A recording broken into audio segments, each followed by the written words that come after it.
Supreme court ने Delhi high court के उस आदेश पर रोक लगा दी है जिसमें 2017 के उन्नाव रेप केस में नाबालिग लड़की के साथ रेप के मामले में बीजेपी से निकाले गए नेता कुलदीप सिंह सेंगर की उम्रकैद की सजा को सस्पेंड कर दिया गया था।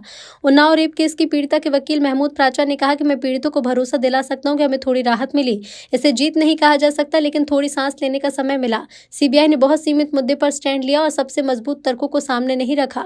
सीबीआई ने बिल्कुल सलाह नहीं ली। पीड़ित के पक्ष में इतने सबूत है कि कोई भी कोर्ट उसके सपोर्ट में फैसला देगा। कोर्ट ने मुख्य बातों पर बात नहीं सुनी। सीबीआई ने केस के सिर्फ ऊपरी हिस्से पर बात की। पूरा मामला हमारे पास है। सीबीआई ने हमें इस केस में पार्टी नहीं बनाया। हम इस फैसले को पीड़ित की जीत नहीं मान सकते। बच्ची जो थी और इसका परिवार मुझसे माइक नीचे कर लो। मुझसे ये रोज पूछ रहा था कि क्या अब हम अगले 5 मिनट जिंदा रहेंगे या नहीं रहेंगे। अब कम से कम मैं इन्हें ये बता सकता हूं कि आपके पास अभी बहुत छोटी सी रिलीफ मिली है। बिल्कुल हमें इसको विक्ट्री नहीं कहना चाहिए। मैं इसको विक्ट्री नहीं कह रहा हूं, ये विक्ट्री नहीं है। ये एक छोटा सा सांस लेने का मौका विक्टिम और उसको परिवार को मिला है। इसके अलावा इस फैसले को मैं कुछ भी नहीं देख सकता, क्योंकि जो सीबीआई ने जो स्टैंड लिया है, जो हमें डर था वही किया उन्होंने। बहुत लिमिटेड पॉइंट पे स्टैंड लिया है उन्होंने, और जो हमारे सबसे मजबूत ग्राउंड थे उनको रेज ही नहीं किया, जो जजमेंट में भी मौजूद हैं। और अगर सीबीआई के पास तो हमारी रिटर्न सबमिशन भी मौजूद थी ना, जो हमने हाईकोर्ट में फाइल की थी, ना उन्होंने हमसे कंसल्ट किया ताकि हम उनकी पिटीशन बेहतर बनाने की कोशिश करते, ना उन्होंने हमें पार्टी बनाया, और कोशिश ये की कि हमें लास्ट मोमेंट तक उनकी जो एसएलपी फाइल है वो भी ना मिले। तब आज भी, लेकिन मैंने आपको पहले भी कहा है, इस बच्ची और इसके परिवार के खिलाफ इतने ज्यादा अत्याचार हुए हैं, इतने ज्यादा सबूत मौजूद हैं कि अगर इतनी सी भी बात की जाएगी ना, तो कोई भी जज, कोई भी अदालत इस बच्ची के ही पक्ष में फैसला देगी।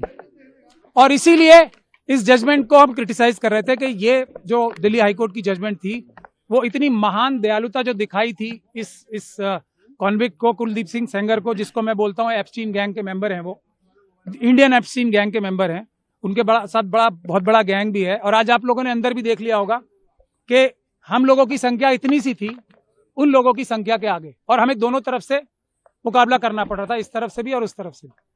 तो टेक्निकल ग्राउंड पे आज कोर्ट ने फिर भी हमें मेन मेरिट्स पे सुनने का मौका, सुनवाई करने का मौका नहीं दिया, क्योंकि हमने ये कहा था कि जो सीबीआई ने बोला है वो टिप ऑफ द आइसबर्ग है।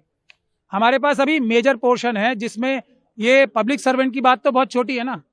पब्लिक सर्वेंट के अलावा ये person in dominance in control है, क्योंकि इसी जजमेंट में लिखा हुआ है कि कुलदीप सिंह सेंगर साहब ने पंचायत होल्ड करके सबको बुलाया था अपने सामने, और ये बोला था कि केस फाइल करो या ना करो ये मैं तय करूंगा। इस तरफ की बातें इसी जजमेंट में लिखी हुई।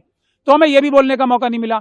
हमें ये भी बोलने का मौका नहीं मिला कि जो दूसरा मेजर इशू है जिस वजह से ये सस्पेंशन दी गई थी, तो वो इसलिए दी गई थी कि सिर्फ 7 साल की मिनिमम सजा है। अब जब मिनिमम सजा इतनी है तो इसको छोड़ देना चाहिए। ये एक ग्राउंड था जो हम चैलेंज करेंगे भी, अभी क्रिटिसाइज भी करेंगे।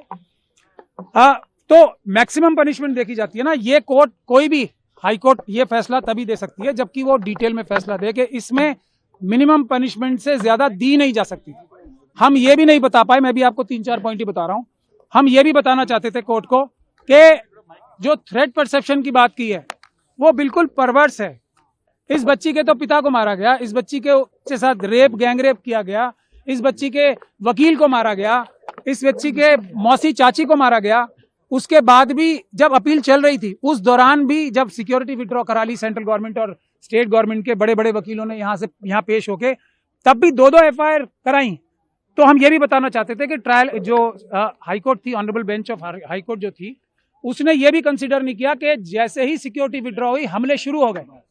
तो हम ये भी बताना चाहते थे कि थ्रेट परसेप्शन ऐसी नहीं होती कि अंदाजा लगा के ये कह दिया जाए कि फ्यूचर में अटैक नहीं होगा, इसके ऊपर कोई हमला नहीं होगा, क्योंकि सीआरपीएफ है, इसलिए किसको कोई खतरा नहीं है। माँ को तो खतरा है। फैसले को कैसे देखते हैं?